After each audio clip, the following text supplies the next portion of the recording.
Hello guys! Welcome to my vlog! So, Sabado ngayon, walang pasok, kaya tambay kami. Ayun po, kakagaling niya lang sa Makati, dito siya umuwi, kasi namimiss niya daw ako. Di ba, be?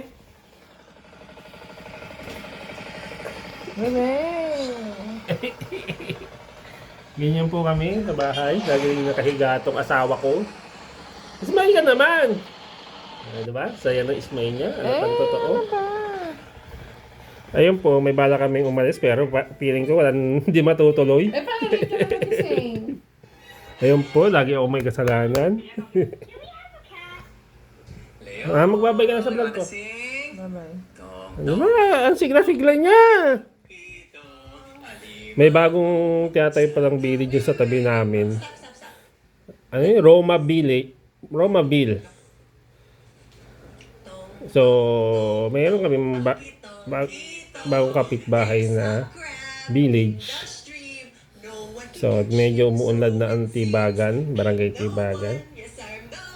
So, yun lang. Bye-bye ka na, bye-bye. Ayun, ganyan po siya. Busy siya lagi pag andito sa bahay. So, bye-bye!